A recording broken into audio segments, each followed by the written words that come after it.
당장 그만두지 못하겠소, 한국. 저리 비키시오. 이건 우리 중국이 할 것이오. 176km의 모래 집안. 여름엔 섭씨 50도의 살인적인 폭염과 모든 기계를 집어삼키는 잔혹한 모래 폭풍까지 누가 봐도 불가능이라 결론난 이 땅에 세계 최고 건설사들조차 줄행랑을 쳤습니다. 이건 절대 못해. 생명을 걸 순 없어. 라며 말이죠. 중국만 빼고요. 진짜요? 아닐 텐데요. 30조 원의 욕심 때문인지 중국은 당당했습니다. 하지만 주최 측의 상세 브리핑을 들은 순간 중국조차 발을 빼기 시작합니다. 아니, 이걸 어떻게 합니까? 나 참. 네, 그럼 그렇죠. 네, 그럴 줄 알았습니다. 그러던 그때 저희가 하겠습니다. 라며 조용히 손을 든 나라가 있었습니다. 바로 대한민국이었죠. 단출한 대표단, 낡은 작업복, 많지 않은 말. 저 사람들 뭐야? 누군가는 조롱했고 누군가는 의심했습니다. 그러나 그들은 말했죠. 우리 한국도 실패할 순 있습니다. 하지만 절대 포기하진 않겠습니다. 대체 무슨 일이 벌어진 걸까요? 그 전에 잠깐 1초 만에 누를 수 있는 좋아요 버튼을 꾹 눌러주시면 영상 제작에 아주 큰 힘이 됩니다. 그럼 바로 시작하겠습니다. 세계 최강이라 불리는 나라들이 있습니다. 영국, 프랑스, 러시아, 미국. 그들이 전부 도망쳤습니다. 고개를 저으며 돌아섰죠. 그런 프로젝트가 있었습니다. 끝없는 사막, 숨 막히는 열기, 기반시설 제로. 거기에 수천 킬로미터짜리 파이프라인을 깔아야 했죠. 이건 공사가 아니라 장례 절차입니다. 사막은 사람을 삼킵니다. 기업도 국가도 예외 없이 삼켜버리죠. 저는 그걸 너무나도 많이 봐왔습니다. 무너진 현장, 도망친 기업, 숨진 기술자들. 저는 로건 하크입니다. 이 이야기를 시작하기 전에 한 가지만 먼저 말씀드리겠습니다. 저는 실패를 기록하는 사람입니다. 30년 동안 전 세계 극한 현장에서 무너지는 이유만 적어왔죠. 성공을 기대한 적 없습니다. 이 프로젝트 또한 똑같이 끝날 거라 확신했습니다. 그런데 한 나라가 손을 들었습니다. 회의가 소집됐습니다. 전 세계에서 쟁쟁한 팀들이 모였죠. 누가 이 지옥 같은 프로젝트를 맡을 것인가?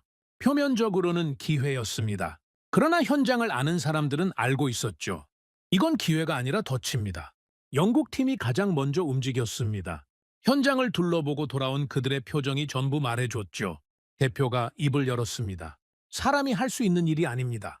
그게 끝이었습니다. 서류를 덮고 나갔죠. 저는 놀라지 않았습니다. 당연한 결론이었으니까요.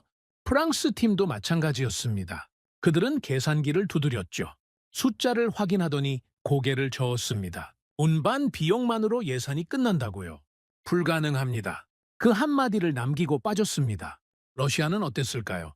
영향력에 대한 욕심은 있었습니다. 그들은 어디서든 발을 걸치고 싶어 하죠. 그러나 이 사막만큼은 예외였습니다. 조용히 물러났습니다. 미국은 애초에 관심조차 보이지 않았죠. 그들에겐 이 프로젝트가 눈에 들어오지도 않았던 겁니다. 돈이 안 된다고 판단한 거죠. 회의실 분위기가 급격히 가라앉았습니다. 세계 최강이라 불리는 나라들이 하나둘 빠져나가자 남은 사람들 사이에 공감대가 형성됐죠. 이 프로젝트는 끝났다. 저도 그렇게 생각했습니다. 실패를 기록하러 온 제게 기록할 실패조차 시작되지 않을 것 같았죠. 그냥 철수 보고서만 쓰면 되는 상황이었습니다. 그때 한 팀이 손을 들었습니다. 중국이었죠. 돈 냄새를 맡았다는 게 느껴졌습니다. 그들은 화려한 실적과 인원으로 회의실을 밀어붙이기 시작했죠. 우리가 하겠습니다. 우리에겐 경험이 있습니다. 이 정도 규모는 해본 적 있습니다. 자신감이 넘쳤습니다. 숫자를 늘어놓았고 과거 프로젝트 사진을 보여주었고 가능하다는 말을 반복했죠. 회의실 일부에서는 고개를 끄덕이는 사람도 있었습니다. 저는 속으로 생각했습니다. 욕심이 클수록 도망도 빠르죠. 이 패턴을 수없이 봐왔습니다. 돈에 눈이 멀어 들어왔다가 현실을 마주하고 도망치는 기업들 말입니다. 중국은 돈을 받고 저는 시체를 받습니다. 이 사막에서 욕심은 무덤을 파는 삽과 같죠. 스스로 구덩이를 파놓고 들어가는 겁니다. 그러나 주최 측은 쉽게 넘어가지 않았습니다. 상세 브리핑이 시작됐죠. 질문이 쏟아졌습니다. 사막에서 장비가 과열되면 어떻게 하실 겁니까? 중국 측 대표가 잠시 머뭇거렸습니다. 예비 장비로 교체하면 됩니다. 답변이 나왔지만 목소리에서 확신이 줄어들었죠. 모래가 장비 내부로 유입되면요. 필터를 강화하면 됩니다. 그러나 어조가 달라지기 시작했습니다. 모래 폭풍이 수시로 지형을 바꾸면 어떻게 측량하실 겁니까? 중국 측은 잠시 침묵했습니다. 그리고 대충 둘러대기 시작했죠. 구체적인 답변이 나오지 않았습니다. 저는 지켜보고 있었습니다. 자신감이 회피로 바뀌는 과정을요. 처음에는 어깨를 펴고 있던 사람들이 점점 움츠러들었죠. 가장 결정적인 질문이 나왔습니다.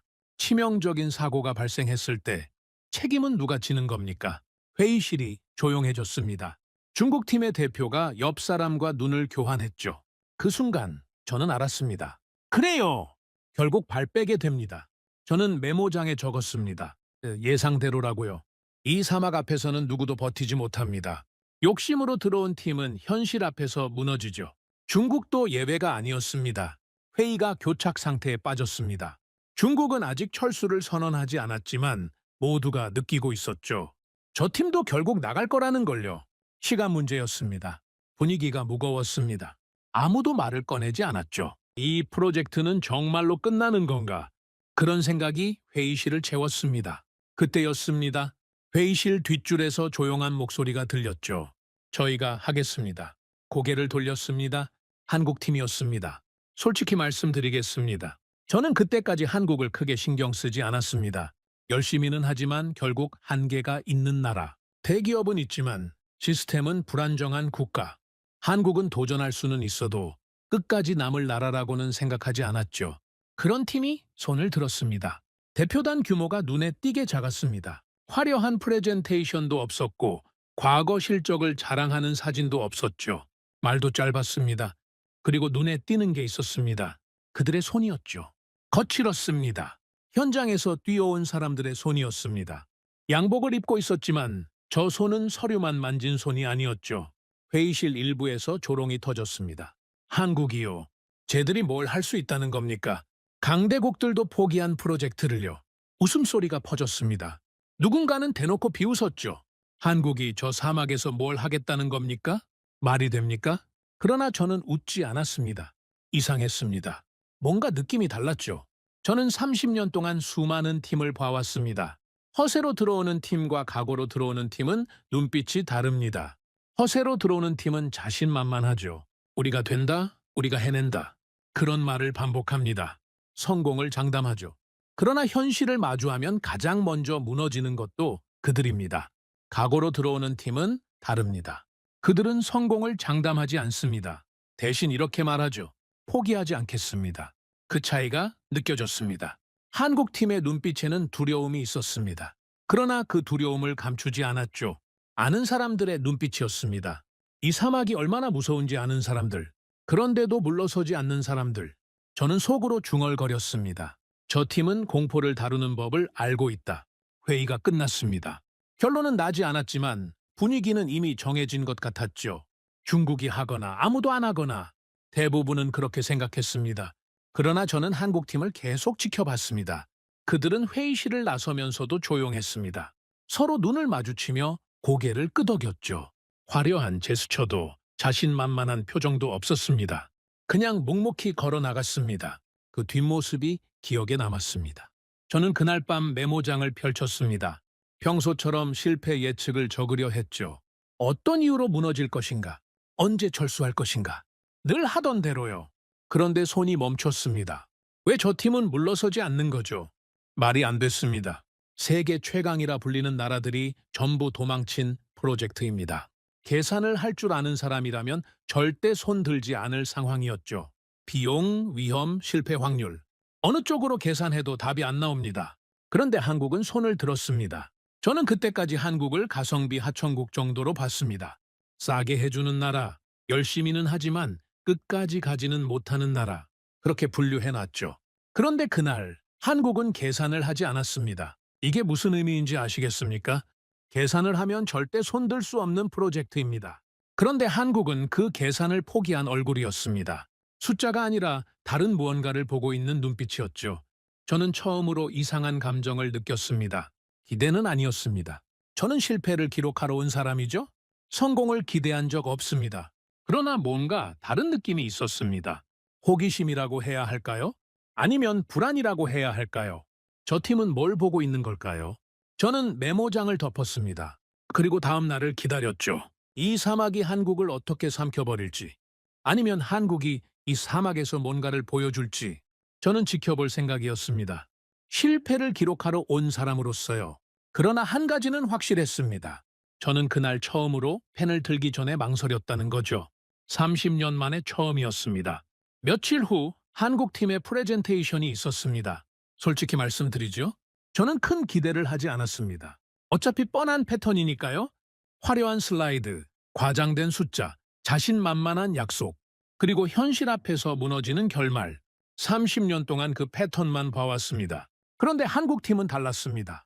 회의실에 들어선 그들의 모습부터 이상했죠. 다른 나라 팀들은 양복을 빳빳하게 차려입고 왔습니다.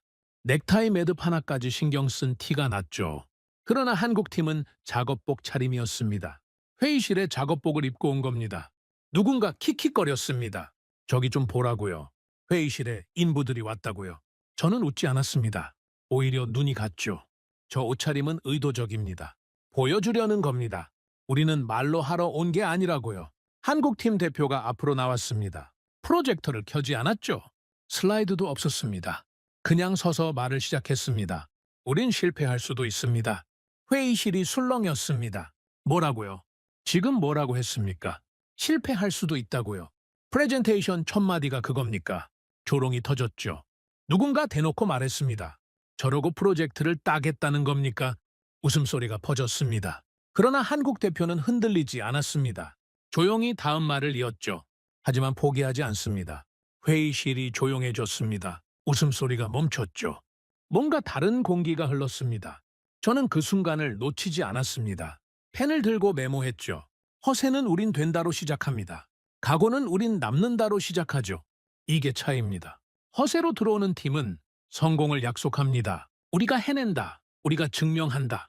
그런 말을 반복하죠. 그러나 현실이 들이닥치면 가장 먼저 무너지는 것도 그들입니다. 각오로 들어오는 팀은 다릅니다. 그들은 실패 가능성을 인정합니다. 대신 포기하지 않겠다고 말하죠. 이건 완전히 다른 겁니다. 한국팀 대표가 말을 이었습니다. 이 프로젝트가 얼마나 어려운지 압니다. 다른 나라들이 왜 포기했는지도 압니다. 우리도 두렵습니다. 회의실이 더 조용해졌습니다. 두렵다고요. 프레젠테이션에서 두렵다는 말을 하는 팀은 처음 봤죠. 그러나 두려움은 이유가 되지 않습니다. 그 한마디가 회의실을 눌렀습니다. 저는 펜을 멈추고 그 사람을 바라봤죠. 눈빛이 달랐습니다. 거짓말을 하는 눈이 아니었습니다. 한국팀이 자료를 펼쳤습니다. 드디어 슬라이드가 나왔죠. 그런데 다른 나라들과 완전히 달랐습니다. 다른 나라들의 슬라이드는 화려했습니다. 완성된 파이프라인 이미지, 물이 콸콸 흐르는 상상도, 웃고 있는 현지 주민들, 꿈을 파는 자료였죠. 한국의 슬라이드는 달랐습니다. 숫자였습니다. 그리고 현장 사진이었죠. 화려함이라고는 찾아볼 수 없었습니다. 첫 번째 슬라이드가 떴습니다. 문제점 분석. 저는 눈을 의심했습니다. 프레젠테이션 첫 장이 문제점 분석이라고요. 보통은 비전을 보여주죠. 우리가 이걸 해내면 얼마나 좋아지는지. 그런 꿈을 먼저 팝니다. 그런데 한국은 문제부터 나열했습니다. 섭씨 50도의 열기, 장비 과열 위험, 모래 유입으로 인한 기계 손상, 수시로 바뀌는 지형, 측량의 어려움, 물류 비용, 인력 관리, 안전사고 위험, 한 장, 두 장, 세 장. 문제점이 끝없이 나왔습니다. 회의실 분위기가 이상해졌죠. 이게 뭡니까? 자기들이 못하겠다고 증명하는 겁니까? 누군가 중얼거렸습니다. 저러고 프로젝트를 따겠다는 거야. 그런데 저는 다르게 봤습니다. 저건 정직함입니다. 문제를 숨기지 않는 겁니다. 문제를 알아야 해결책을 만들 수 있죠. 다음 슬라이드가 떴습니다. 대응 방안? 여기서 한국의 진짜 무기가 나왔습니다. 다른 나라들은 파이프를 외부에서 가져오는 계산만 했습니다. 수천 킬로미터 떨어진 곳에서 만들어서 배로 실어오고 트럭으로 운반하는 방식이죠. 당연히 비용이 천문학적으로 올라갑니다. 시간도 끝없이 늘어나고요. 한국은 반대로 결정했습니다. 현장 옆에서 만들어버립니다. 회의실이 술렁였습니다. 뭐라고요? 사막 한복판에서 공장을 세운다고요? 그게 말이 됩니까? 저도 처음엔 이해가 안 됐습니다. 사막의 공장을요? 전기도 없고 물도 없고 도로도 없는 곳에요. 미친 소리 같았죠. 그런데 한국 대표가 설명을 이었습니다. 외부에서 가져오면 운반 비용이 전체 예산의 40%를 넘습니다. 그리고 운반 중 파손 위험도 있죠. 무엇보다 시간이 문제입니다. 사막에서 가장 비싼 건 자재가 아닙니다. 시간입니다. 저는 펜을 멈췄습니다. 맞는 말이었죠. 사막에서는 하루하루가 전쟁입니다. 시간이 늘어나면 비용만 올라가는 게 아닙니다. 사고 위험도 올라가고 사람이 지쳐나가고 결국 프로젝트가 무너지죠. 한국은 그걸 알고 있었습니다. 현장에서 파이프를 만들면 운반 비용이 사라집니다. 시간도 단축되죠. 그리고 무엇보다 우리가 직접 품질을 통제할 수 있습니다. 논리가 맞았습니다. 미친 소리 같았는데 듣고 보니 오히려 합리적이었죠. 다음 슬라이드가 떴습니다. 생산 시스템 구축 계획이었습니다. 한국은 이미 준비를 마친 상태였습니다. 이동식 생산 설비, 현장 조립 라인, 품질 검사 시스템, 전부 설계가 끝나 있었죠. 말만 하는 게 아니었습니다. 도면이 있었고 일정표가 있었고 인력 배치도가 있었습니다. 저는 그때 깨달았습니다. 한국은 공사를 하러 온 게 아니었다고요. 시스템을 들고 왔습니다. 다른 나라들은 문제 앞에서 계산기를 두드렸습니다. 안 된다는 숫자가 나오면 돌아섰죠. 그러나 한국은 문제를 분석하고 해결책을 설계하고 시스템으로 만들어 왔습니다. 차원이 달랐습니다. 한국 대표가 다음 슬라이드를 넘겼습니다. 팀 구조. 이게 두 번째 충격이었습니다. 보통 대형 프로젝트는 분업으로 돌아갑니다. 설계팀, 생산팀, 운반팀, 설치팀. 각자 맡은 일만 하죠. 문제가 생기면 책임을 떠넘깁니다. 설계가 잘못됐다, 생산이 늦었다, 운반에서 파손됐다. 서로 손가락질을 하죠. 한국은 달랐습니다. 생산, 운반, 설치, 검증. 이 네 가지가 하나의 흐름으로 연결돼 있었습니다. 한 팀이 끝나면 다음 팀이 바로 받는 구조였죠. 그리고 각 단계마다 책임자가 서명을 해야 했습니다. 책임을 미룰 구멍이 없었습니다. 저는 소름이 돋았습니다. 이건 기술보다 무서운 겁니다. 책임이 끊기지 않는 구조니까요. 보통 프로젝트가 무너지는 이유가 뭔지 아십니까? 기술 부족이 아닙니다.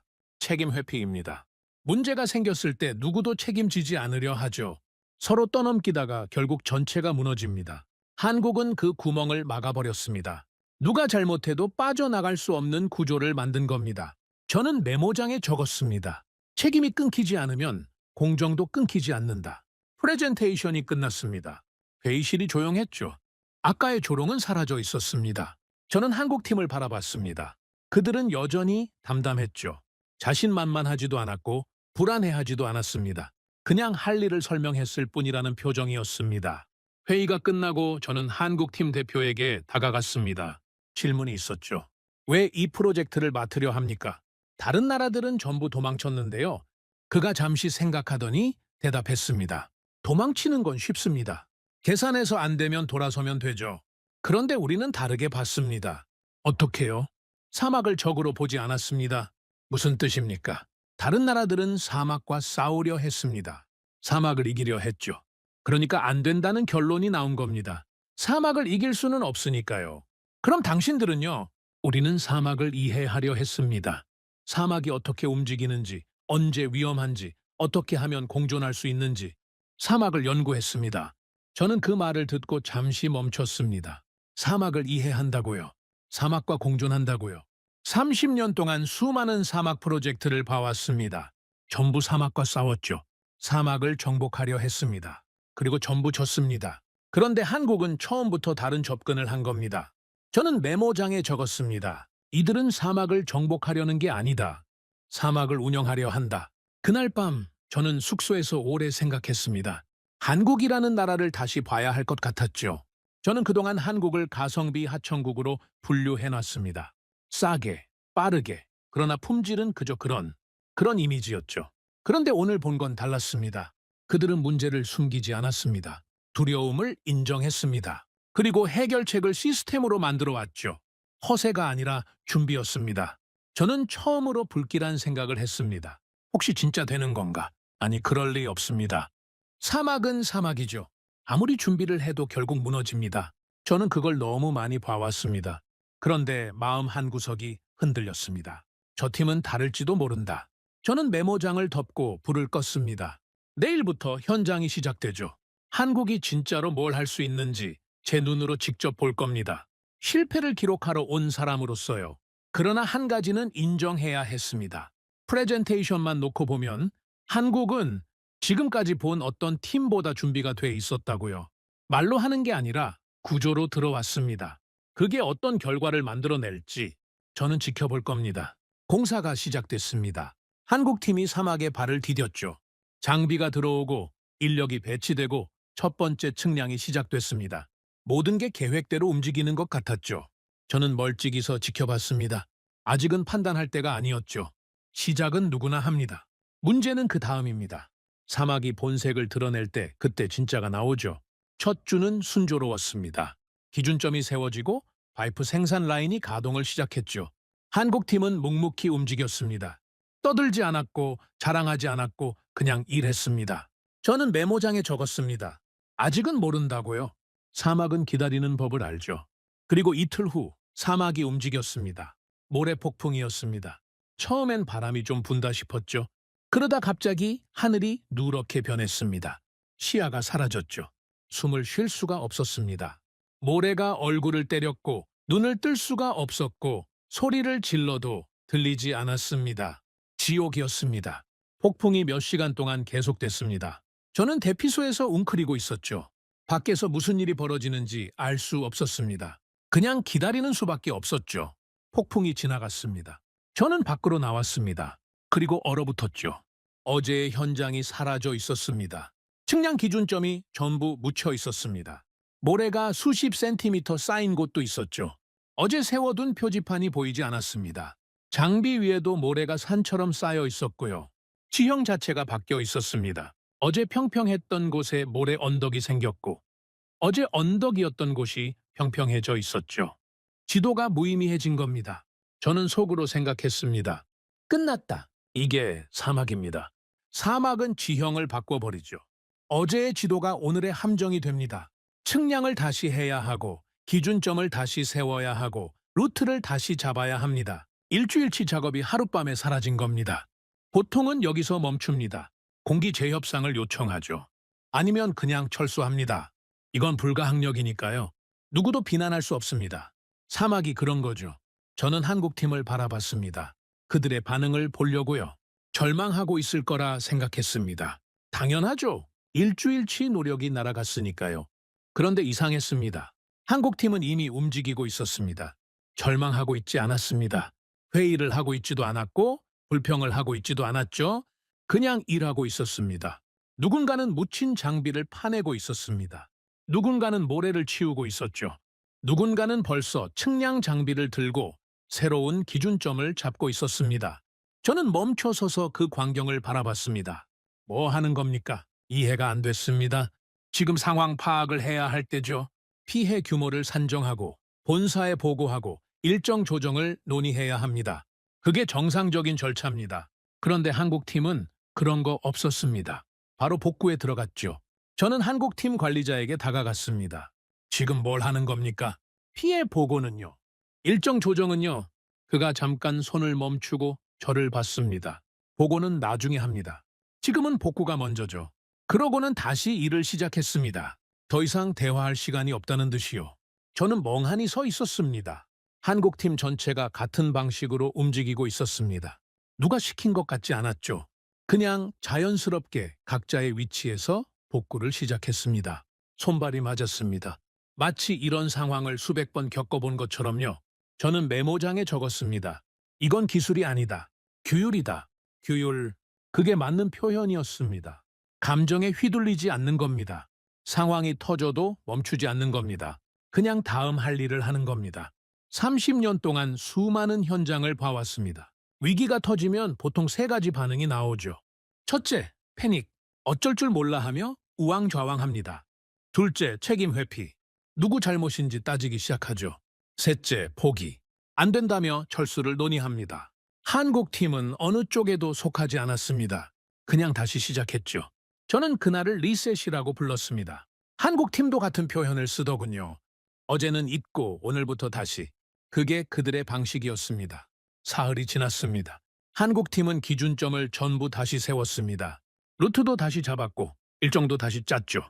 일주일치 작업을 사흘 만에 복구한 겁니다. 어떻게 가능했을까요? 저는 지켜보면서 알게 됐습니다. 그들에겐 루틴이 있었습니다. 아침에 일어나면 장비 점검, 점심 전에 진행 상황 공유, 오후에 작업, 저녁에 정리와 다음날 준비. 매일 똑같았죠.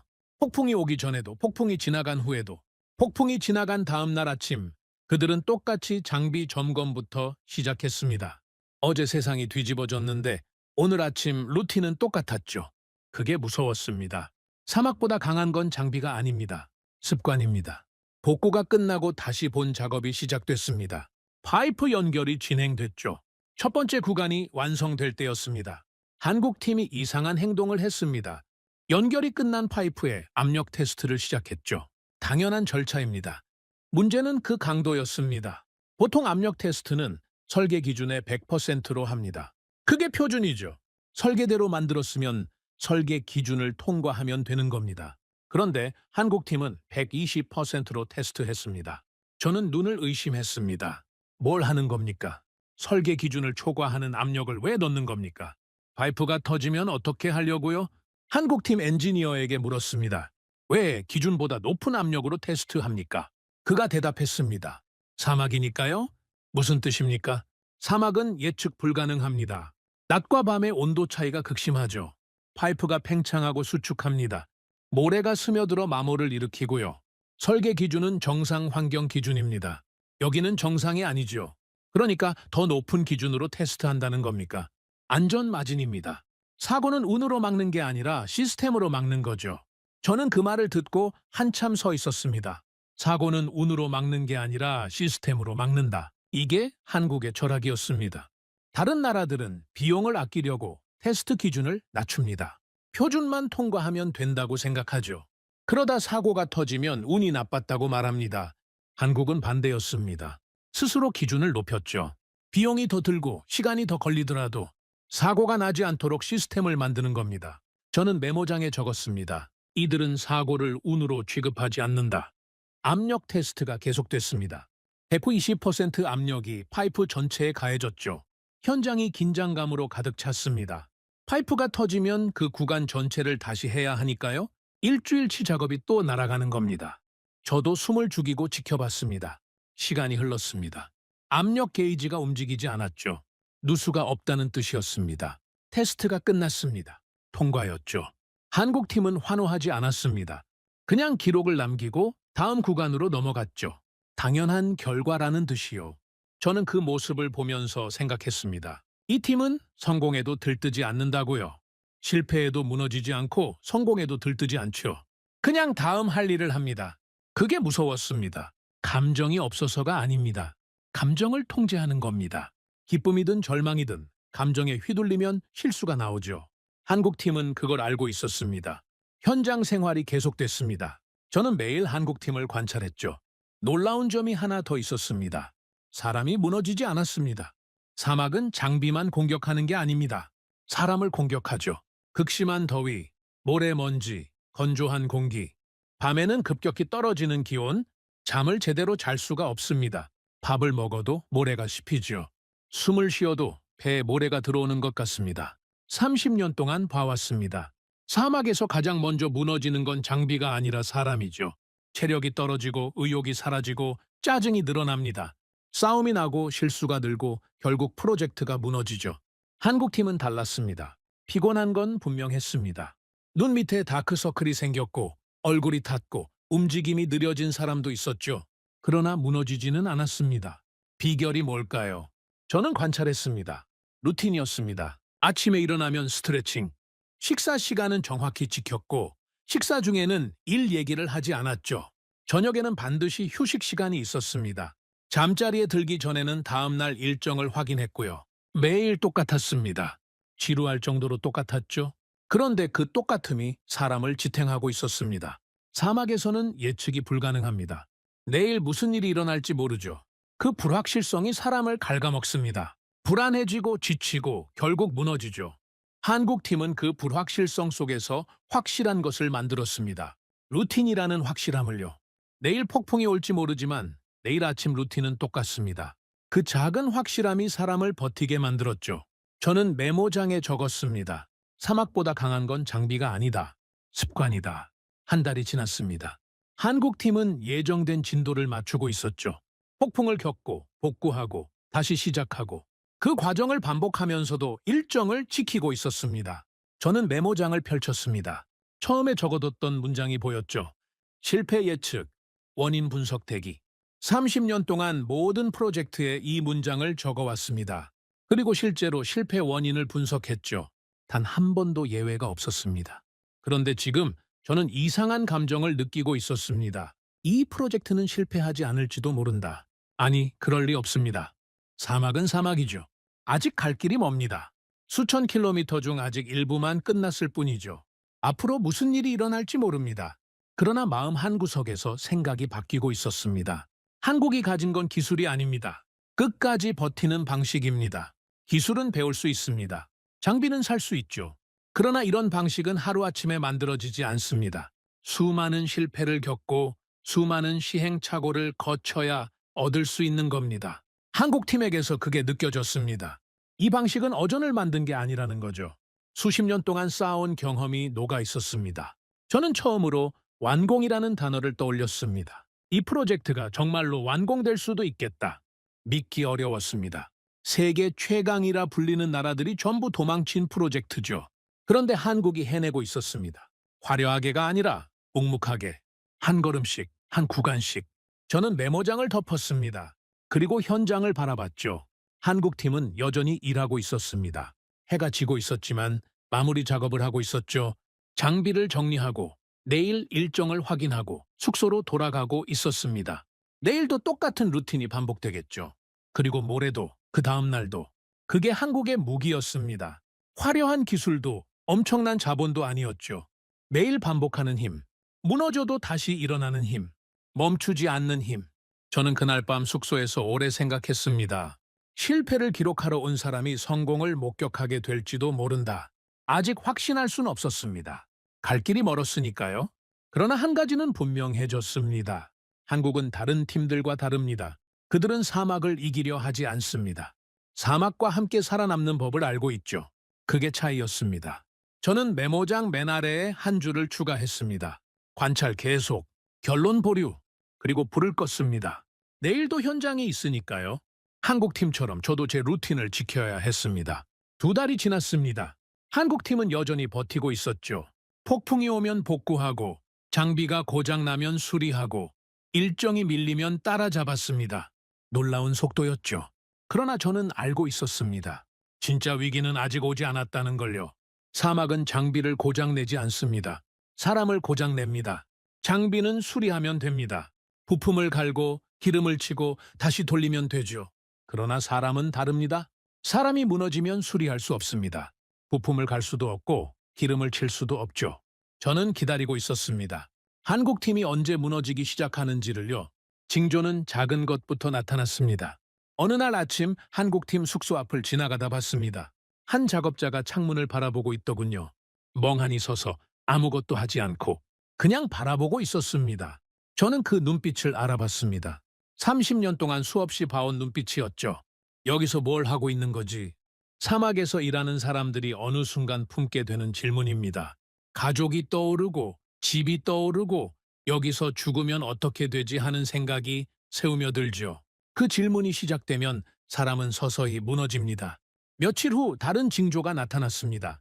식당에서였죠. 한국 팀원 몇 명이 밥을 먹고 있었는데 한 사람이 숟가락을 내려놓았습니다. 밥 위에 모래가 씹혔던 겁니다.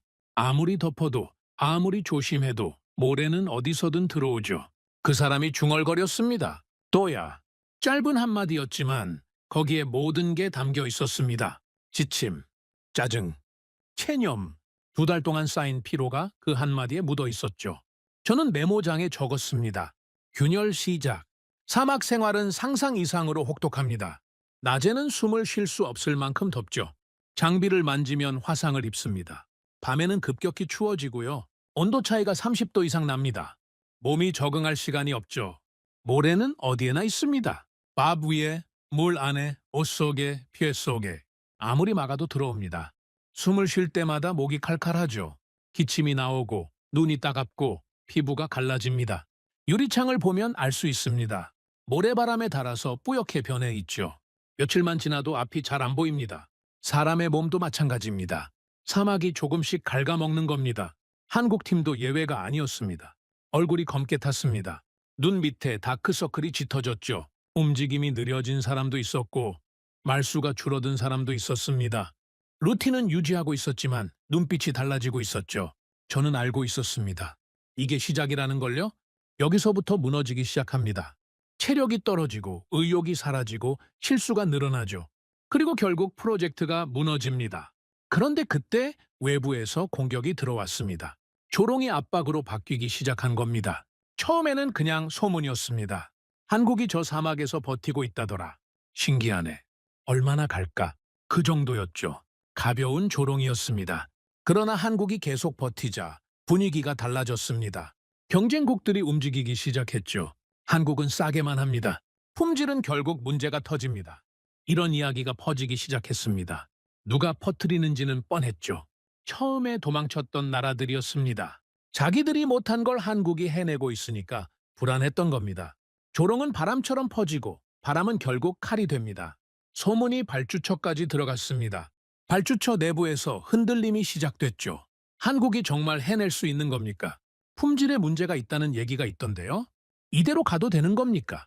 의심의 목소리가 커지기 시작했습니다. 저는 이 패턴을 봐왔습니다. 현장에서 아무리 잘해도 여론이 돌아서면 끝입니다. 사막보다 무서운 건 여론이죠. 사막은 최소한 공정합니다. 버티면 인정해주죠. 그러나 여론은 다릅니다. 사실과 관계없이 흔들어버립니다. 발주처에서 회의가 열렸습니다. 한국팀 대표가 호출됐죠. 저도 참관했습니다.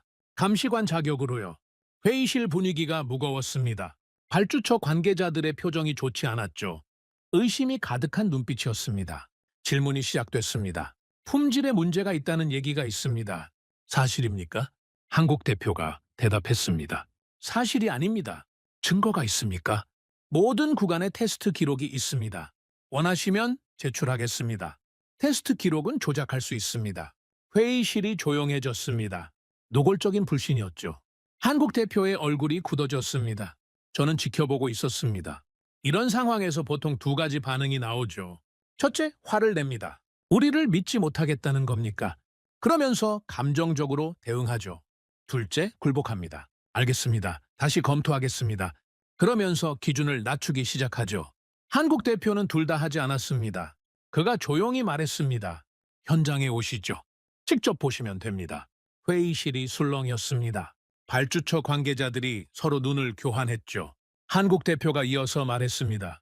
저희는 숨길 게 없습니다. 테스트 과정을 처음부터 끝까지 보여드리겠습니다.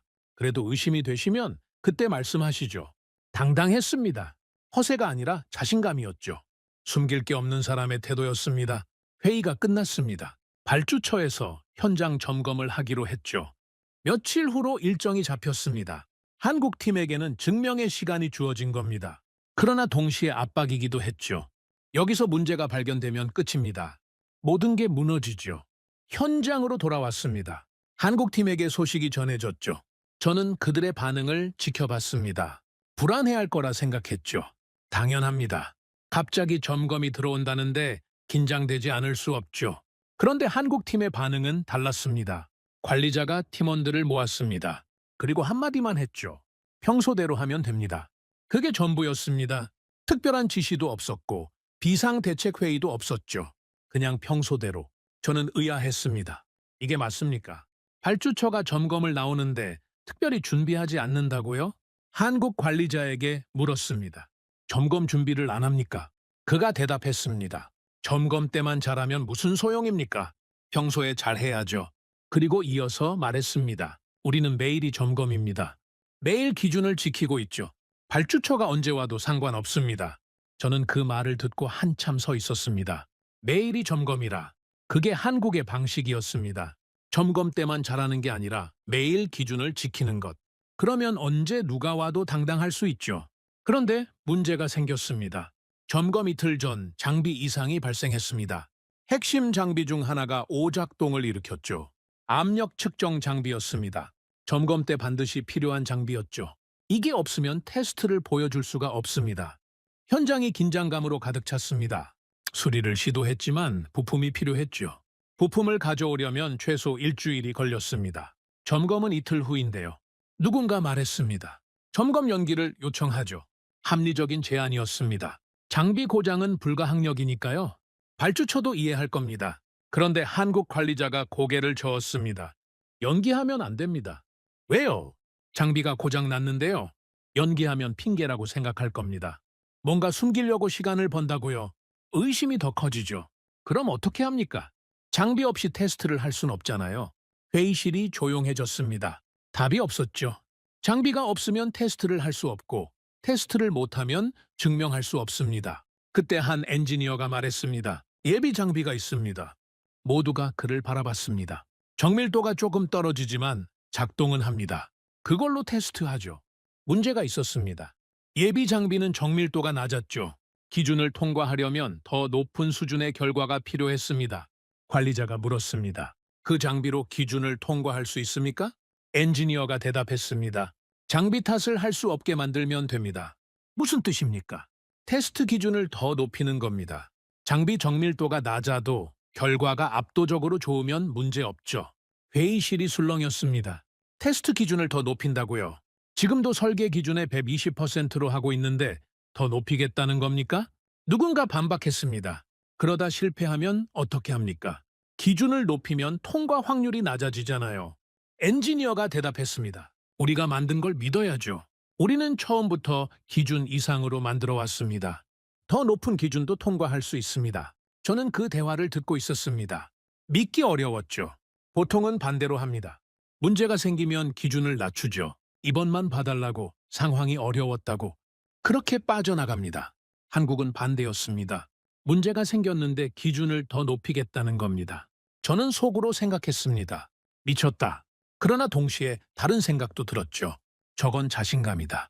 자기들이 만든 것에 대한 확신, 기준을 높여도 통과할 수 있다는 믿음. 그게 아니면 저런 결정을 할 수 없습니다. 회의가 끝났습니다. 결정이 내려졌죠. 테스트 기준을 설계 기준의 130%로 올린다. 한국은 속도를 버렸습니다. 대신 신뢰를 택했죠. 점검 전날 밤이었습니다. 저는 현장을 둘러봤습니다. 한국 팀은 마지막 준비를 하고 있었죠.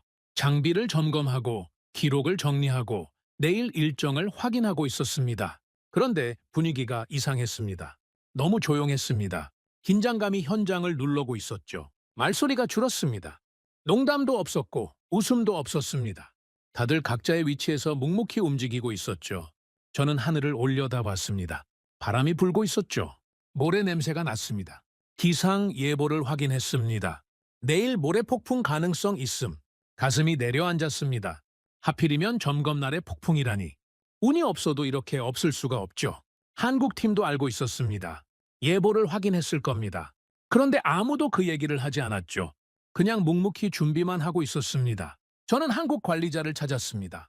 내일 폭풍이 올 수도 있습니다. 점검 연기를 요청해야 하지 않습니까? 그가 대답했습니다. 요청하지 않습니다. 왜요? 폭풍이 오면 테스트가 불가능할 수도 있잖아요. 그가 잠시 침묵하더니 말했습니다.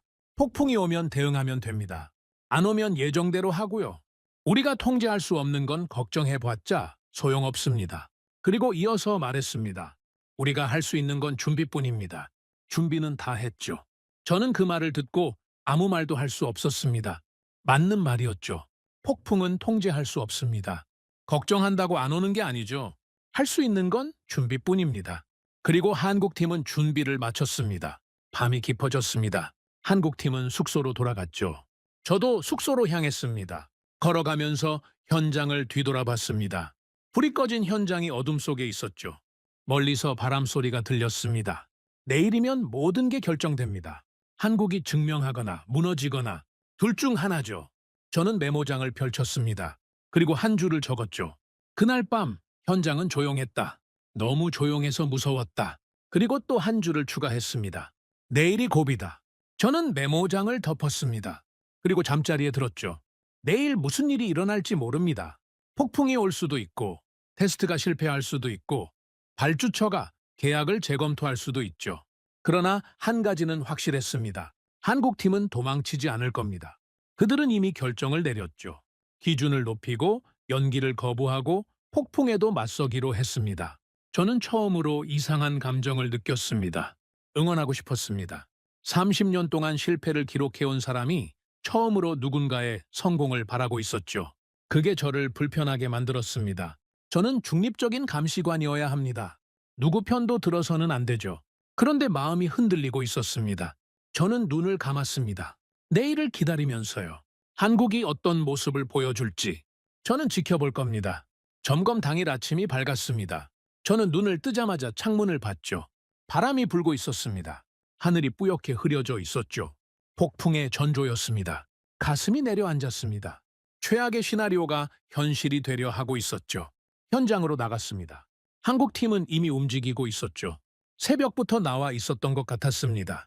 장비를 덮개로 감싸고 측정 기기를 보호하고 폭풍에 대비하고 있었습니다. 관리자를 찾았습니다.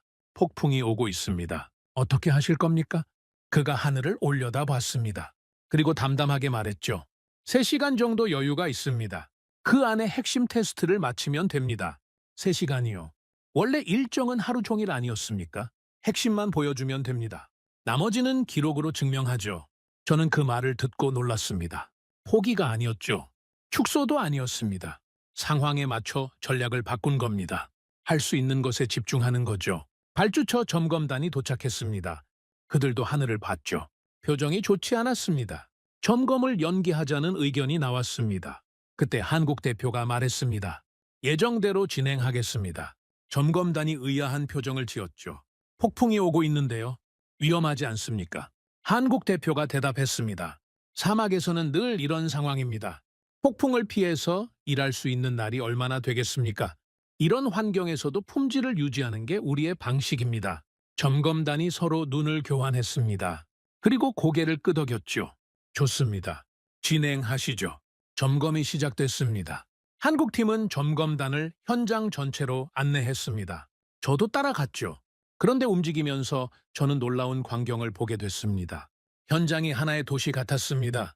파이프 생산 공장이 있었습니다. 사막 한복판에 세워진 공장이었죠. 콘크리트 파이프가 줄줄이 생산되고 있었습니다. 거대한 파이프들이 컨베이어 벨트 위로 흘러나왔죠. 그 옆에는 정비 시설이 있었습니다. 고장난 장비를 즉시 수리할 수 있는 공간이었죠. 부품 창고도 있었고 정비 인력도 상주하고 있었습니다. 숙소와 식당도 체계적으로 배치돼 있었습니다. 의료시설까지 있었죠. 작은 규모였지만 응급 상황에 대응할 수 있는 수준이었습니다. 저는 멈춰 서서 그 광경을 바라봤습니다. 이건 공사 현장이 아니었습니다. 자급자족이 가능한 전진기지였죠. 점검단도 같은 생각을 한 것 같았습니다. 한 관계자가 중얼거렸죠. 이 정도일 줄은 몰랐습니다. 한국 대표가 설명했습니다. 외부 지원에 의존하면 사막에서 살아남을 수 없습니다. 물류가 끊기면 끝이죠. 그래서 현장에서 모든 걸 해결할 수 있는 시스템을 구축했습니다. 점검단이 고개를 끄덕였습니다. 눈빛이 달라지고 있었죠. 의심에서 놀라움으로 바뀌고 있었습니다. 생산 라인으로 이동했습니다. 거대한 콘크리트 파이프가 만들어지는 과정을 직접 봤죠. 철근을 엮고 콘크리트를 붓고 양생하고 검사하는 전 과정이 한 곳에서 이루어지고 있었습니다. 점검단 중 한 명이 물었습니다. 하루에 몇 개나 생산합니까? 한국 엔지니어가 대답했습니다. 조건에 따라 다르지만 최대 수십 개까지 가능합니다. 점검단이 술렁였습니다. 수십 개요. 이 사막 한복판에서요. 그게 다가 아니었습니다. 생산된 파이프는 바로 운반 라인으로 연결됐습니다. 대형 트럭들이 줄지어 대기하고 있었죠. 파이프가 생산되면 바로 실어서 출발했습니다. 저는 그 광경을 보면서 생각했습니다. 그들은 공사를 하러 온 게 아니었다. 전장을 설계하러 왔다. 맞는 표현이었죠. 이건 단순한 공사 현장이 아니었습니다. 전쟁터에 구축한 보급기지 같았습니다. 모든 게 연결돼 있었고 모든 게 효율적으로 움직이고 있었죠. 점검단이 운반 과정을 보고 싶다고 했습니다. 한국팀이 안내했죠. 우리는 차를 타고 이동했습니다. 그리고 저는 또 한 번 놀라운 광경을 봤습니다. 트럭 행렬이 사막을 가로지르고 있었습니다. 수십 대의 트럭이 줄을 지어 달리고 있었죠. 각 트럭에는 거대한 파이프가 실려 있었습니다. 먼지를 일으키며 사막을 가르는 그 모습은 압도적이었습니다. 점검단이 말을 잃었습니다. 저도 마찬가지였죠. 사막 위를 지나가는 건 트럭이 아니었습니다. 의지였죠. 한국 대표가 설명했습니다. 생산과 운반이 동시에 이루어집니다. 생산이 멈추면 운반이 멈추고 운반이 멈추면 설치가 멈추죠. 그래서 절대 멈추지 않습니다. 점검단 중 한 명이 물었습니다. 중간에 문제가 생기면 어떻게 합니까? 한 곳이 막히면 전체가 멈추는 거 아닙니까? 한국 대표가 대답했습니다. 그래서 예비 라인이 있습니다. 한 라인이 막히면 다른 라인이 받죠. 그리고 문제가 생긴 라인은 즉시 복구합니다. 점검단이 고개를 끄덕였습니다.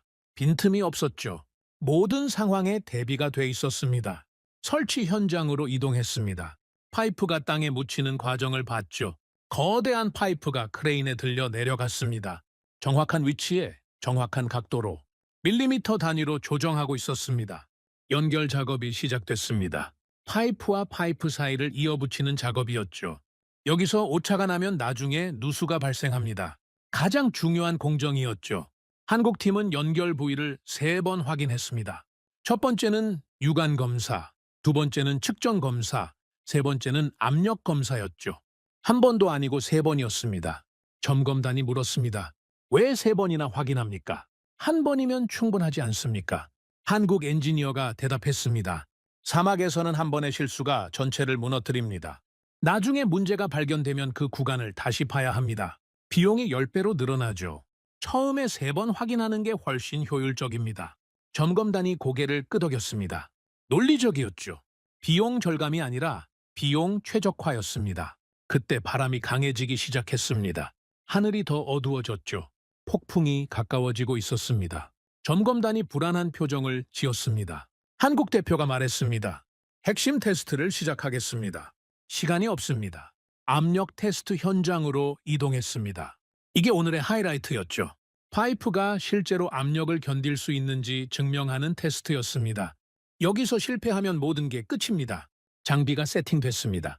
예비 장비였죠. 정밀도가 낮은 장비. 그래서 한국팀은 테스트 기준을 130%로 올렸습니다. 점검단에게 설명이 이루어졌습니다. 설계 기준의 130% 압력으로 테스트합니다.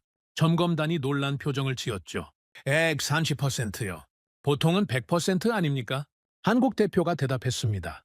사막 환경을 고려한 안전 마진입니다. 극심한 온도 변화, 모래 침투, 지반 변형, 이런 변수들을 감안하면 설계 기준만으로는 부족합니다. 점검단이 서로 눈을 교환했습니다. 인상적이라는 표정이었죠. 테스트가 시작됐습니다. 압력이 서서히 올라갔습니다. 자, 100%, 110%, 120%. 게이지 바늘이 올라갈 때마다 긴장감이 높아졌죠. 바람이 더 강해졌습니다. 모래가 날리기 시작했죠. 시야가 좁아지고 있었습니다. 시간이 없었습니다. 25%. 파이프에서 소리가 났습니다. 압력을 버티는 소리였죠. 정상적인 소리였지만 심장이 쿵쾅거렸습니다. 178%. 점검단의 얼굴이 굳어졌습니다. 저도 숨을 멈추고 지켜봤죠. 130%. 게이지가 멈췄습니다. 목표 압력에 도달했죠.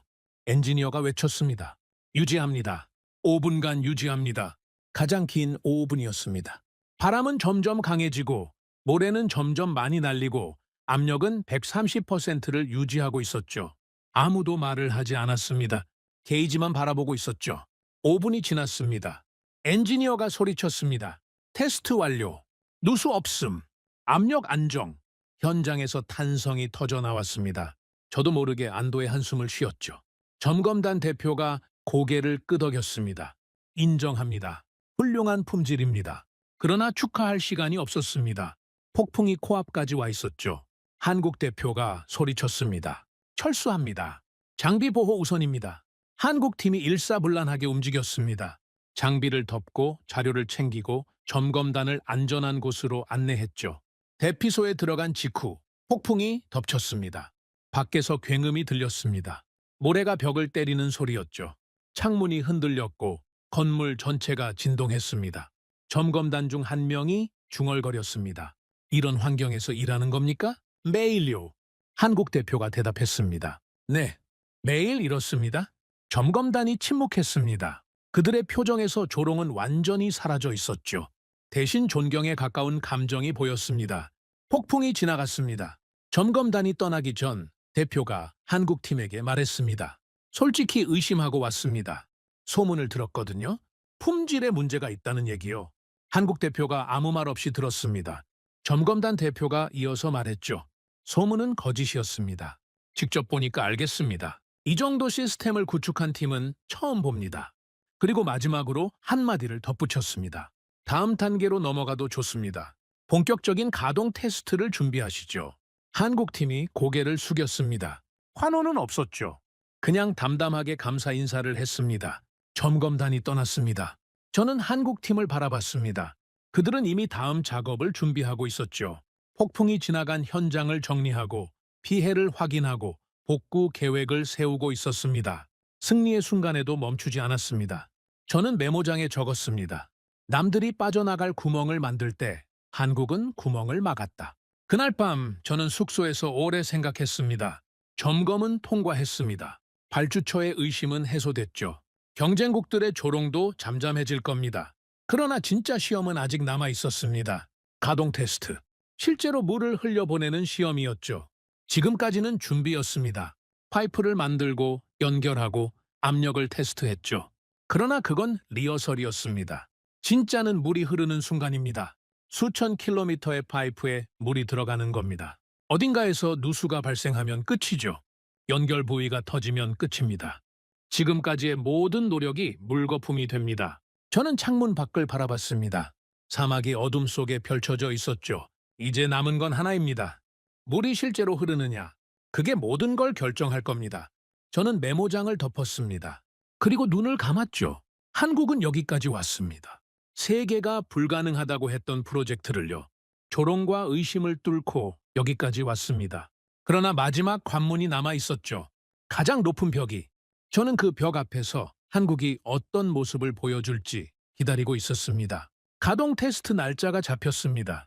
소식이 퍼지자 분위기가 달라졌습니다. 현장뿐만 아니라 외부에서도 관심이 집중됐죠. 세계가 지켜보고 있었습니다. 불가능하다고 했던 프로젝트가 정말로 완성되는지를요.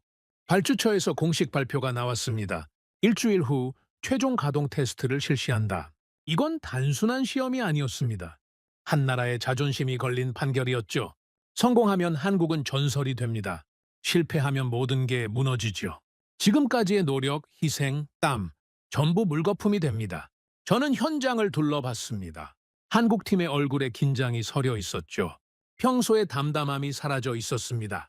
당연했습니다. 이 시험의 무게를 모를 리 없으니까요. 그런데 그때 예상치 못한 일이 벌어졌습니다. 경쟁국들이 움직이기 시작한 겁니다. 처음에는 소문으로 들렸습니다. 발주처 주변에서 이상한 접촉이 있다고요. 누군가가 로비를 하고 있다는 얘기였죠. 며칠 후 구체적인 정보가 들어왔습니다. 중국이었습니다. 그들은 처음에 이 프로젝트에 손을 들었다가 상세 브리핑에서 흔들려 빠졌죠. 그 중국이 다시 나타난 겁니다. 이번에는 기술이 아니라 다른 카드를 들고요. 발주처 관계자에게 접근했다고 합니다. 제안은 간단했죠. 한국과의 계약을 재검토하라. 우리가 더 좋은 조건을 제시하겠다. 저는 그 소식을 듣고 씁쓸했습니다. 더 좋은 조건이라. 무슨 조건이겠습니까? 돈이죠. 정치적 지원이죠. 기술로 이길 수 없으니까 거래로 흔드는 겁니다. 발주처 내부에서 논의가 시작됐습니다. 일부는 흔들렸죠. 중국의 제안이 매력적이었던 겁니다. 당장의 이익을 생각하면 나쁘지 않았으니까요. 저는 회의에 참관했습니다. 감시관 자격으로요. 중국 측 로비스트가 발언했습니다.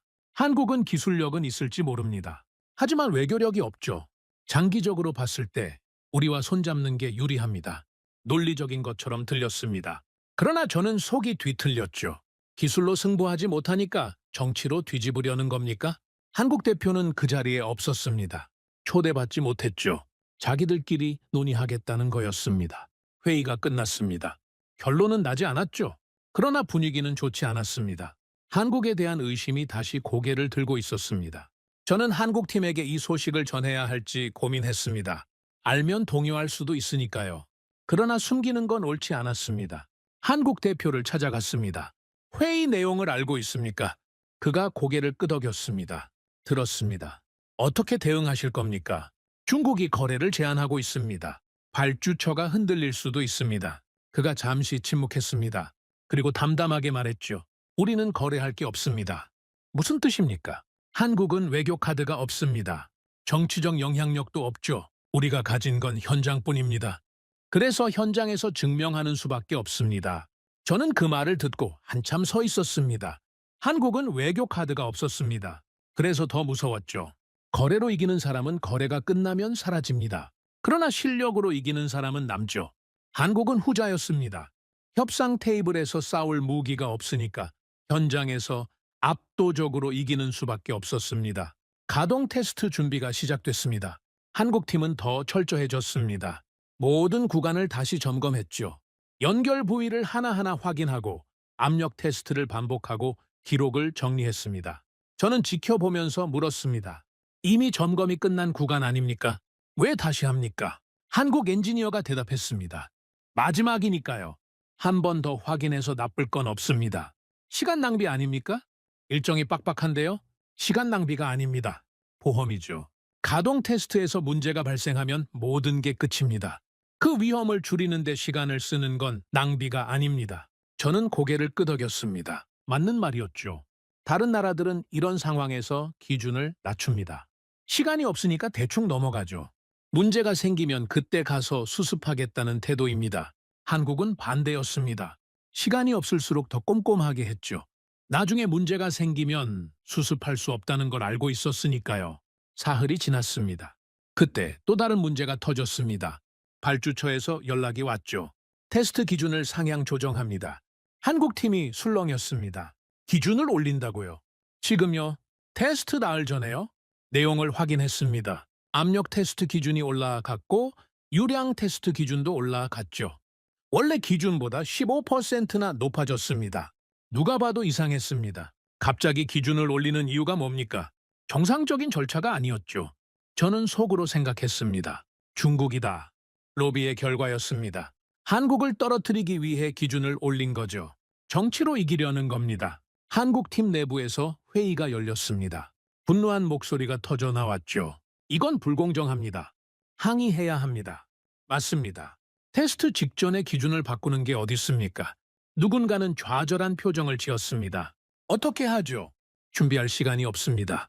회의실이 무거운 침묵에 빠졌습니다. 그때 한국 대표가 입을 열었습니다. 기준대로 합니다. 회의실이 조용해졌습니다. 모두가 그를 바라봤죠. 항의하지 않으실 겁니까? 이건 명백한 방해입니다. 대표가 대답했습니다.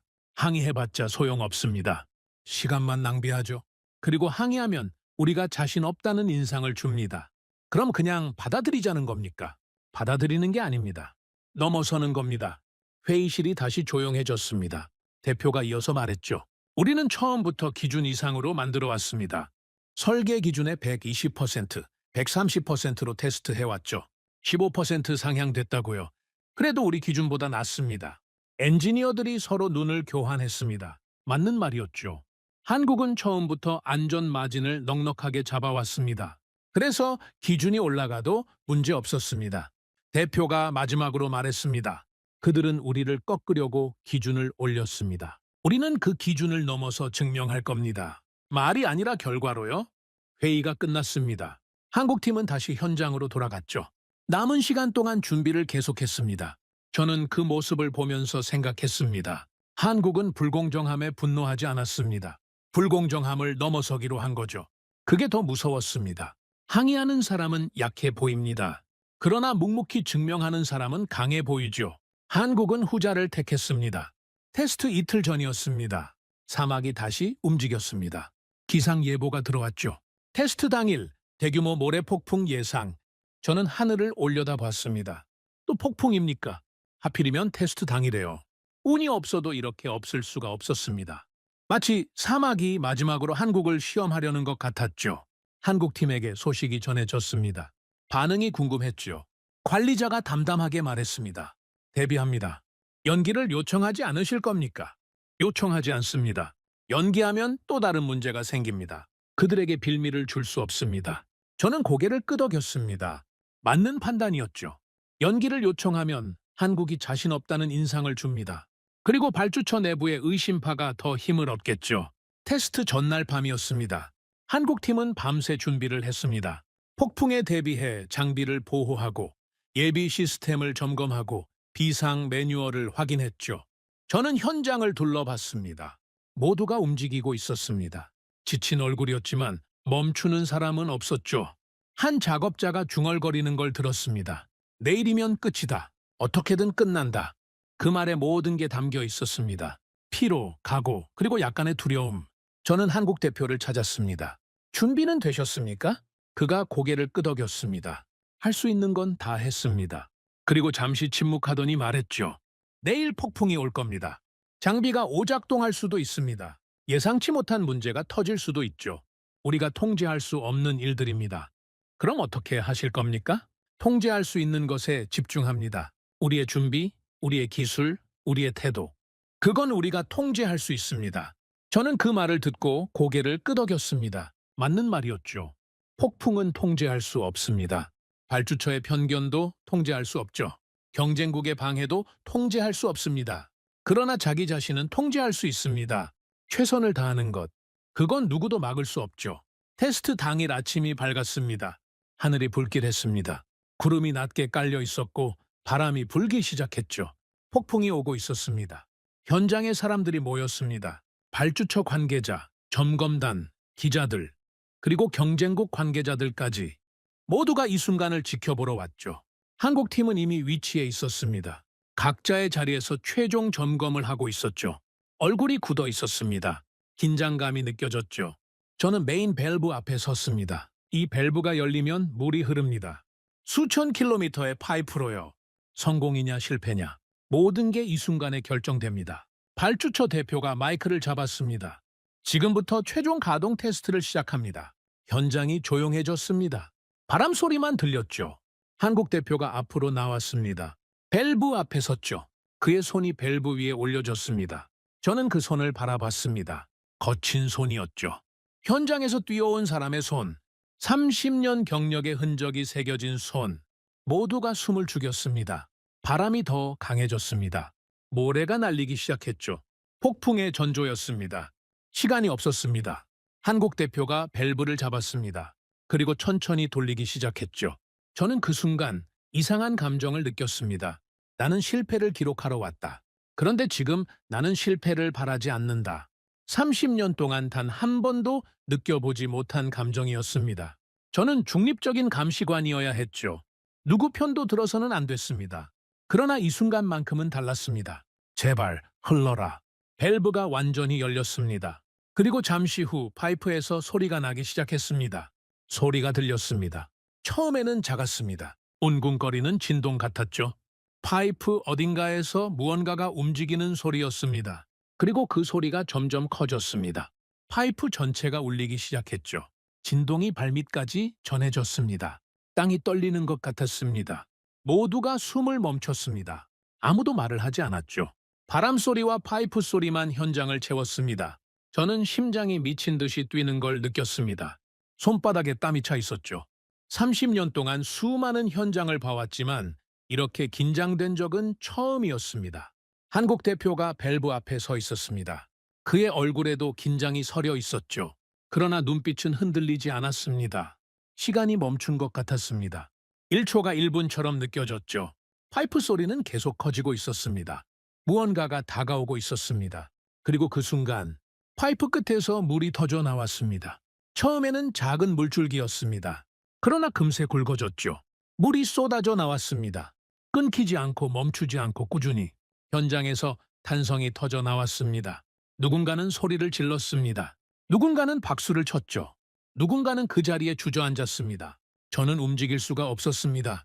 그냥 서서 물을 바라봤죠. 사막 한가운데서 물이 흐르고 있었습니다. 불가능하다고 했던 일이 눈앞에서 벌어지고 있었죠. 세계가 포기했던 프로젝트가 완성되고 있었습니다. 한국 팀원들이 하나둘 모여들었습니다. 그들의 얼굴에 눈물이 흐르고 있었죠. 웃으면서 울고 있었습니다. 서로 껴안고 등을 두드리고 악수를 나눴습니다. 몇 달 동안 쌓였던 긴장과 피로가 한꺼번에 터져 나오는 것 같았습니다. 그때 현지 주민들이 다가왔습니다. 그들은 멀찍이 서 지켜보고 있었죠. 테스트가 진행되는 동안 조용히 서 있었습니다. 그런데 물이 흐르기 시작하자 천천히 걸어왔습니다. 한 노인이 앞으로 나왔습니다. 주름진 얼굴, 햇볕에 그을린 피부. 평생을 이 사막에서 살아온 사람이었죠. 그가 물 앞에 섰습니다. 그리고 천천히 손을 내밀었습니다. 손끝이 물에 닿았습니다. 그 순간 노인의 눈에서 눈물이 흘러내렸습니다. 아무 말도 하지 않았습니다. 그냥 물을 만지며 울었죠. 주변의 다른 주민들도 하나둘 다가왔습니다. 아이들이 뛰어왔죠. 물에 손을 담그고 얼굴에 물을 끼얹고 웃음을 터뜨렸습니다. 저는 그 광경을 보면서 가슴이 먹먹해졌습니다. 이 사람들에게 물은 그냥 물이 아니었습니다. 생명이었죠. 희망이었습니다. 평생 꿈꿔왔지만 불가능하다고 생각했던 것이었습니다. 그런데 지금 그 물이 눈앞에서 흐르고 있었습니다. 한국 팀원 중 한 명이 그 광경을 보다가 고개를 돌렸습니다. 울음을 참으려는 것 같았죠. 그러나 참을 수 없었습니다. 어깨가 떨리고 있었습니다. 저는 그때 깨달았습니다. 그 물은 사막을 적시기 전에 사람의 마음을 적셨다.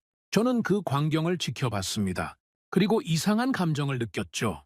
목이 메었습니다. 30년 동안 실패만 기록해온 사람이었습니다. 무너지는 현장, 도망치는 기업, 좌절하는 사람들. 그것만 봐왔죠. 성공을 목격한 적이 없었습니다. 그런데 지금 눈앞에서 성공이 벌어지고 있었습니다. 물이 계속 흘렀습니다. 멈추지 않았죠. 파이프 끝에서 쏟아지는 물은 사막의 모래를 적시고 있었습니다. 저는 그 물을 바라보면서 생각했습니다. 저건 그냥 물이 아니다. 증거다. 한국이 해냈다는 증거. 불가능을 가능으로 바꿨다는 증거. 세계의 조롱을 이겨냈다는 증거. 테스트가 계속됐습니다. 압력 측정이 시작됐죠. 모든 구간의 압력이 안정적이었습니다. 설계 기준을 초과하는 압력에서도 문제가 없었죠. 유량 측정이 이루어졌습니다. 예상치를 웃도는 수치였죠. 물이 막힘없이 흐르고 있었습니다. 가장 중요한 측정이 남아 있었습니다. 누수율. 수천 킬로미터의 파이프입니다. 어딘가에서 물이 새면 끝이죠. 아무리 잘 만들어도 연결 부위에서 문제가 생길 수 있습니다. 그래서 누수율이 가장 중요한 지표였습니다. 측정 결과가 나왔습니다. 엔지니어가 숫자를 읽었죠. 누수율 0.01% 미만. 현장이 다시 술렁였습니다. 0.01%요. 사실상 0이었습니다. 발주처 관계자가 믿기 어렵다는 표정을 지었죠. 다시 측정해 주십시오. 엔지니어가 다시 측정했습니다. 결과는 같았죠. 누수율 0.01% 미만. 확인됐습니다. 현장에서 다시 환호가 터졌습니다. 저는 그 숫자를 메모장에 적었습니다. 손이 떨렸죠. 이런 숫자는 처음 봤습니다. 이 정도 규모의 프로젝트에서 이런 누수율은 불가능에 가깝습니다. 수천 킬로미터입니다. 연결 부위가 몇 개인지 셀 수도 없죠. 그 모든 연결이 완벽하게 이루어져야만 이 숫자가 나옵니다. 단 하나라도 문제가 있으면 불가능한 결과입니다. 그런데 한국이 해낸 겁니다. 신뢰가 숫자로 증명되는 순간을 나는 처음 봤습니다. 발주처 대표가 앞으로 나왔습니다. 마이크를 잡았죠. 결과를 확인했습니다. 모든 기준을 통과했습니다. 아니, 기준을 초과했습니다. 그가 잠시 말을 멈췄습니다. 그리고 한국 대표를 바라봤죠. 이건 공사가 아닙니다. 유산입니다. 그 한마디가 현장을 눌렀습니다. 유산. 그게 맞는 표현이었죠. 한국이 남긴 건 파이프가 아니었습니다. 역사였습니다. 테스트가 끝났습니다. 공식적으로 성공이 선언됐죠. 발주처와 한국팀이 악수를 나눴습니다. 카메라 플래시가 터졌죠. 역사적인 순간이 기록되고 있었습니다. 저는 한 발 물러서서 그 광경을 바라봤습니다. 한국팀은 여전히 담담했습니다. 물론 기뻐하고 있었죠. 그러나 과하게 들뜨지는 않았습니다. 마치 당연한 결과라는 듯이요. 아니, 그게 아니었습니다. 그들은 알고 있었죠. 이건 끝이 아니라는 걸요. 성공은 새로운 시작일 뿐입니다. 앞으로 유지보수가 있고 관리가 있고 더 많은 일이 남아있죠. 그래서 들뜨지 않았던 겁니다. 저는 한국 대표에게 다가갔습니다. 축하합니다. 그가 고개를 숙였습니다. 감사합니다. 어떤 기분입니까? 그가 잠시 생각하더니 대답했죠. 아직 실감이 안 납니다. 내일 일어나면 꿈이었나 싶을 것 같습니다. 저는 웃었습니다.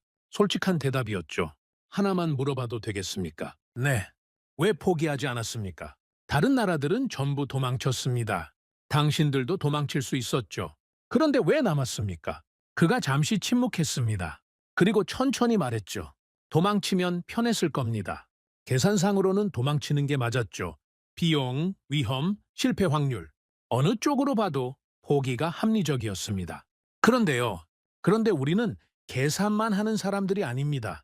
무슨 뜻입니까? 계산으로 세상이 바뀌지 않습니다. 누군가는 계산을 무시하고 뛰어들어야 하죠.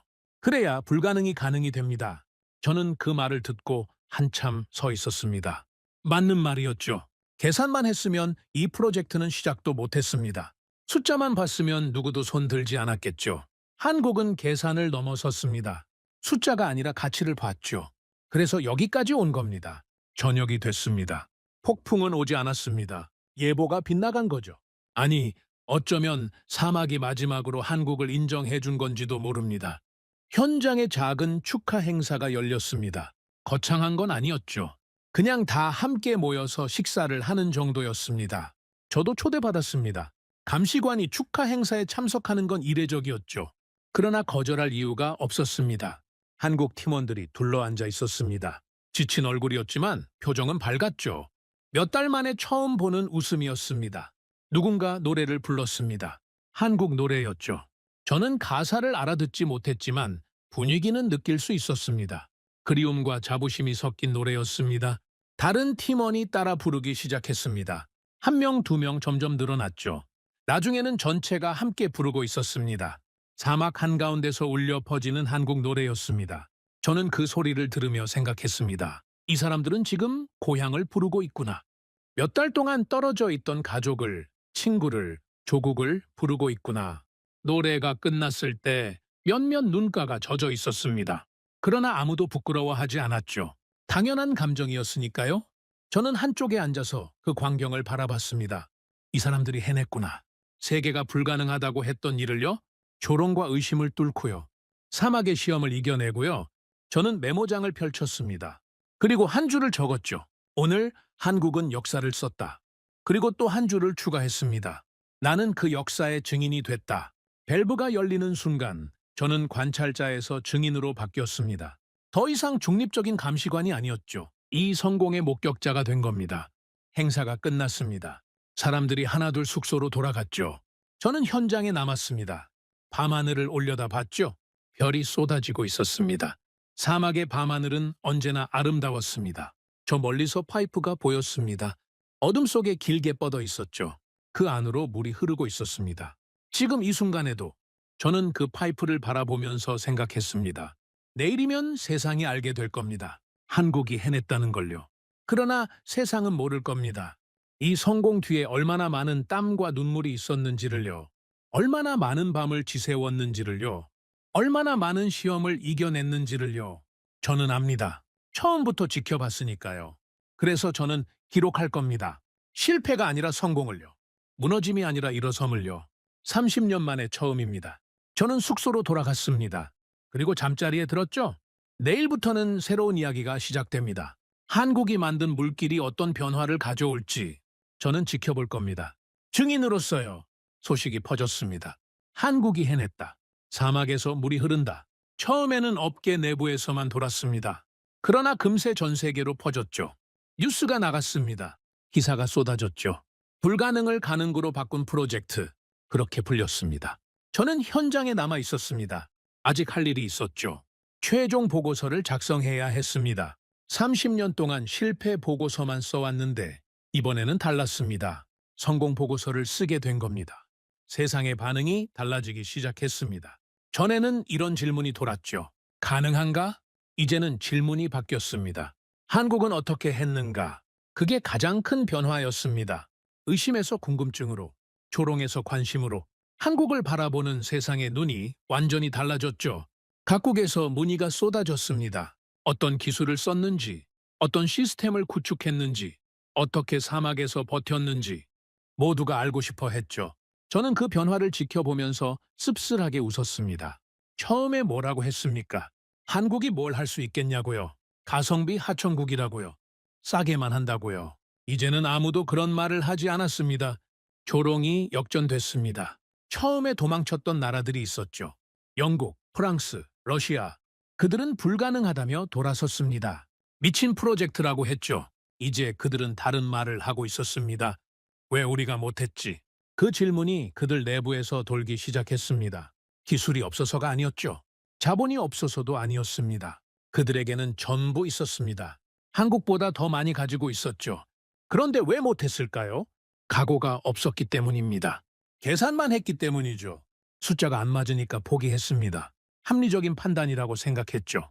그러나 합리적인 판단만으로는 역사를 바꿀 수 없습니다. 한국은 달랐습니다. 계산을 넘어섰죠. 숫자가 아니라 가치를 봤습니다. 그래서 해낸 겁니다.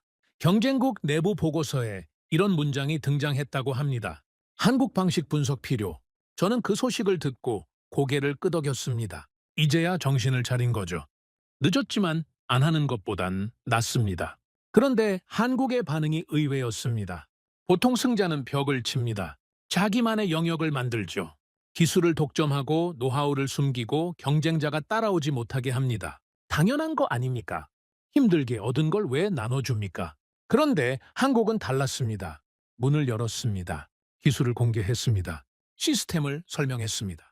현장 운영 노하우까지 공유했죠. 배우고 싶다는 나라들에게 문을 열어줬습니다. 저는 한국 대표에게 물었습니다. 왜 공유합니까? 힘들게 얻은 기술인데요. 독점하면 더 많은 이익을 얻을 수 있지 않습니까? 그가 잠시 생각하더니 대답했습니다. 이 프로젝트의 목적이 뭐였습니까? 물을 공급하는 거죠.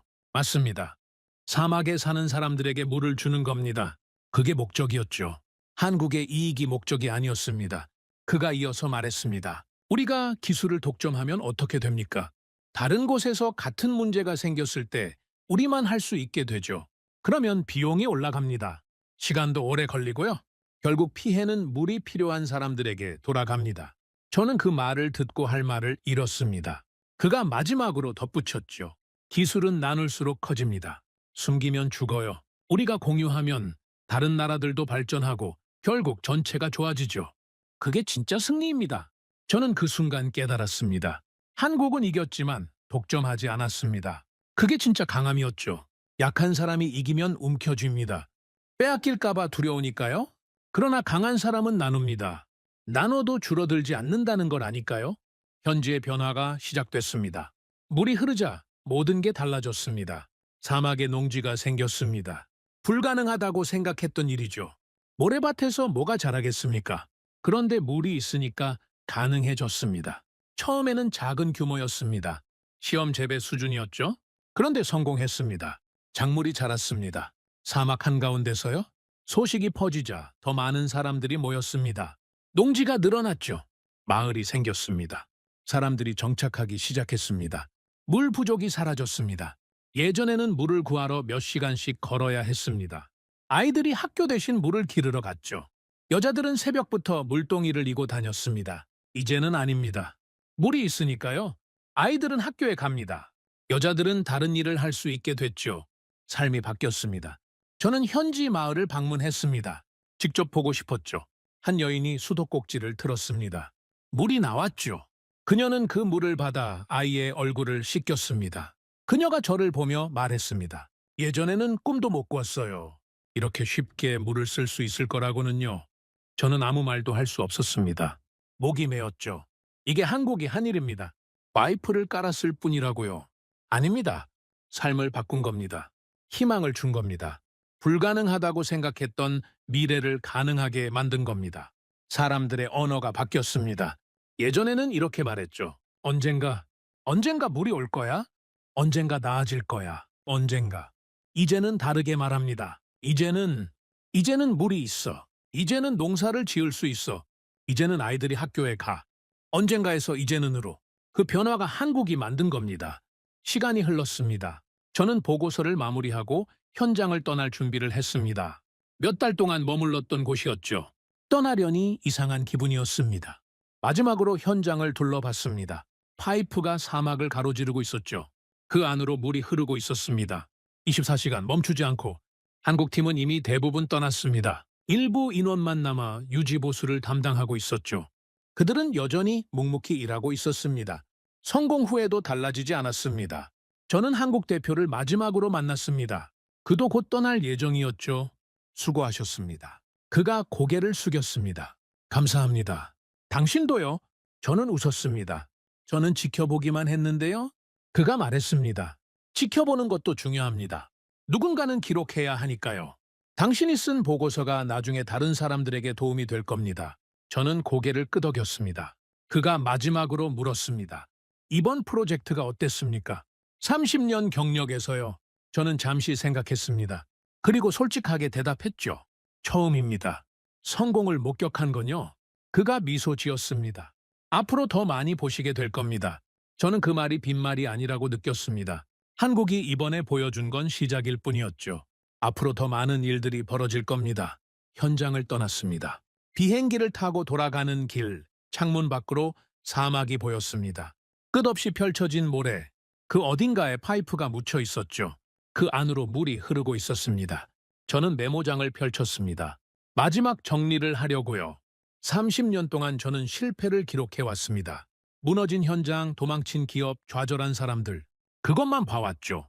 인간의 한계, 자연의 힘, 욕심의 결말, 그런 것들을요. 저는 냉소적이었습니다. 현실주의자였죠. 희망 같은 건 믿지 않았습니다. 사막은 결국 인간을 이긴다. 그게 제 결론이었습니다. 그런데 한국이 그 결론을 뒤집었습니다. 그들은 사막을 이기려 하지 않았습니다. 대신 이해하려 했죠. 싸우지 않고 공존했습니다. 그래서 살아남았습니다. 세상에는 변하지 않는 것들이 있습니다. 정치는 사라집니다. 오늘의 권력자가 내일 감옥에 갈 수도 있죠. 정권은 바뀝니다. 영원한 정권은 없습니다. 분쟁은 반복됩니다. 평화가 와도 다시 갈등이 생기죠. 그러나 한국이 만든 물길은 남아 있습니다. 정치가 바뀌어도 물은 흐릅니다. 정권이 바뀌어도 물은 흐르죠. 분쟁이 일어나도 물은 흐릅니다. 파이프는 땅 아래 묻혀 있고 그 안에 물은 멈추지 않습니다. 그게 한국이 남긴 것입니다. 기술은 중립입니다. 누가 써도 같은 결과가 나오죠. 도구일 뿐입니다. 그러나 태도는 다릅니다. 태도는 선택입니다. 어떤 자세로 임하느냐, 어떤 가치를 추구하느냐. 그건 사람마다 다르죠. 한국의 기술은 다른 나라도 배울 수 있습니다. 시간이 걸리겠지만 가능하죠. 그러나 한국의 태도는 쉽게 배울 수 없습니다. 포기하지 않는 태도, 끝까지 책임지는 태도, 이겨도 독점하지 않는 태도. 그건 하루아침에 만들어지지 않습니다. 수십 년, 어쩌면 수백 년의 역사가 만든 겁니다. 저는 이제 확신합니다. 한국은 공사를 한 것이 아닙니다. 기준을 바꿔놓았습니다. 불가능의 기준, 성공의 기준, 책임의 기준. 전부 바꿔놨죠. 이제 세상은 다른 눈으로 볼 겁니다. 한국이 해냈으니까 다른 곳에서도 가능하다고요. 저는 메모장을 덮었습니다. 비행기가 구름 위로 올라갔습니다. 사막이 시야에서 사라졌죠. 그러나 그 기억은 사라지지 않을 겁니다. 저는 실패를 기록하러 갔습니다. 그런데 돌아오는 길, 제 가방에는 성공의 기록이 들어 있습니다. 30년 만에 첫 번째 성공 보고서. 그리고 그 보고서의 마지막 페이지에 저는 이렇게 적었습니다. 나는 이 현장의 실패를 기록하러 왔다. 사막은 늘 인간의 오만을 무너뜨렸고 이번에도 그럴 거라 믿었다. 하지만 한국은 달랐다. 그들은 사막과 싸우지 않았다. 이해했고 준비했고 끝까지 책임졌다. 정치는 사라질 수 있다. 독재자는 쓰러질 수 있다. 그러나 신뢰로 만든 구조물은 남는다. 사막 아래 묻힌 그 물길은 한국이 남긴 가장 강력한 증거다. 불가능을 이긴 기술이 아니라 불가능 앞에서 도망치지 않은 태도. 나는 이제 확신한다. 한국은 공사를 한 것이 아니다. 기준을 바꿔놓았다. 보고서를 마감했습니다. 창밖으로 해가 지고 있었습니다. 구름 사이로 붉은 빛이 퍼졌죠. 아름다운 석양이었습니다.